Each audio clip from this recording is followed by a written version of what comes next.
चतुर्थः सर्गः मात्राशीः परिग्रहः। गतेष्वतनुपो भूयः पौरेषु सह मन्त्रिभिः मन्त्रयित्वा ततश्चक्रे निश्चयज्ञस्सु निश्चयं श्वयेव पुष्यो भविता श्वोऽभिषिच्यस्तु मे सुतः रामो राजीवपत्राक्षो यव्वराज्य इति प्रभुः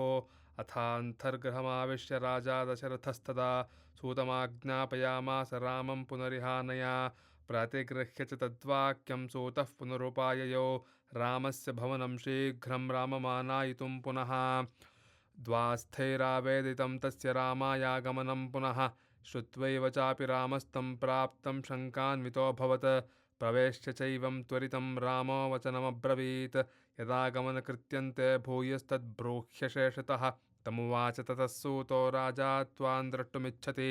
श्रुत्वा प्रमाणमत्र त्वं गमनायेतराय वा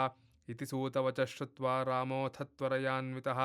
प्रययौ राजभवनं पुनर्द्रष्टुं नरेश्वरं तं श्रुत्वा समनुप्राप्तं रामं दशरथो नृपः प्रवेशयामास गृहं विविक्षुः प्रियमुत्तमं प्रविशन्नेव च श्रीमान् राघवो भवनं पितुः तदर्श पितरं दूरात् प्रणिपत्य कृताञ्जलिः प्रणमन्तं समुत्थाप्य तं परिष्वज्य भूमिपः प्रदिश्य चास्मै रुचिरमासनं पुनरब्रवीत् रामवृद्धोऽस्मि दीर्घायुर्भुक्ता भोगा मयेप्सिताः अन्नवद्भिः क्रतुशतैस्ततेष्ठं भूरि दक्षिणैः जातमिष्टमपत्यं मे त्वमद्यानुपं भुवि दत्तमिष्टमधीतं च मया पुरुषसत्तमा अनुभूतानि चेष्टानि मया वीरसुखान्यपि देवर्षिपितृविप्राणामनृणोऽस्मि तथात्मनः न किञ्चिन्मम कर्तव्यं तवा यन्त्राभिषेचनात् अतो यत्त्वामहं ब्रूयान् तन्मे त्वं कर्तुमर्हसि अद्य प्रकृतयः सर्वास्त्वामिच्छन्ति नराधिपम् अतस्त्वां युवराजानमभिषेक्ष्यामि पुत्रका अपि चाद्याशुभान् रामस्वप्नान् पश्यामि दारुणान् सनिर्घाता दिवोल्का च पततीह महास्वना अवष्टद्धं च मे रामा नक्षत्रं दारुणैर्ग्रहैः आवेदयन्ति दैवज्ञाः सूर्याङ्गारकराहुभिः प्रायेण हि निमित्तानामीदृशानां समुद्भवे राजा मृत्युमवाप्नोति घोरां वापदमृच्छति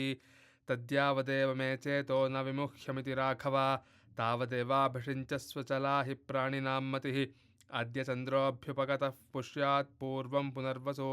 श्वः पुष्पयोगन्नियतं वक्षन्ते दैवचिन्तकाः तत्र पुष्यभिषिञ्चस्व मनस्त्वरयतीव मां स्वस्त्यवाहमभीक्ष्यामि यौवराज्ये परन्तप तस्मात् त्वयाद्य प्रभृतिनिषेयन्नियतात्मना सह वध्योपवस्तव्या दर्भप्रस्तरशायिना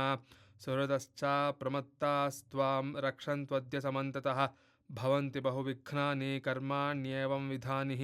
विप्रोषितश्च भरतो यावदेव पुरादितः तावदेवाभिषेकस्ते प्राप्तकालो मतो मम कामं खलु सतां वृत्ते भ्राता मे भरतस्थितः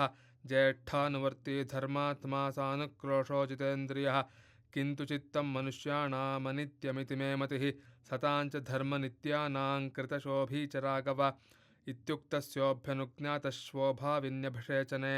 व्रजेति रामः पितरमभिवाद्याभ्यदाद्गृहं प्रविश्य चात्मनो वेश्मराज्ञो दिष्टेऽभिषेचने तत्क्षणेन च निष्क्रम्य मातुरन्तः पुरं ययौ तत्र तां प्रणवामेव मातरं क्षौमवासिनीं वाग्यतां देवतागारे दादर्शायाचतीं श्रियं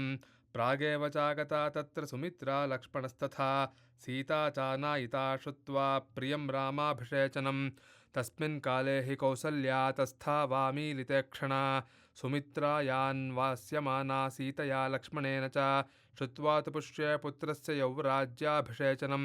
प्राणायामेन पुरुषं ध्यायमाना जनार्दनं तथा सनियमामेव सोऽभिगम्याभिवाद्य च उवाच वचनं रामो हर्षयंस्तामनिन्दिताम् अम्बपित्रा नियुक्तोऽस्मि प्रजापालनकर्मणि भविताश्वाभिषेकोऽयं यथा मे शासनं पितुः सीतायाप्युपवस्तव्या रजनीयं मया सह एव मृत्युकुपाध्यायैः सह मामुक्तवान् पिता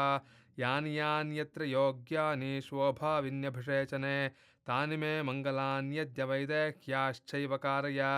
एतच्छ्रुत्वाति कौसल्या चिरकालाभिकाङ्क्षितं हर्षबाष्पाकुलं वाक्यमिदं राममभाषत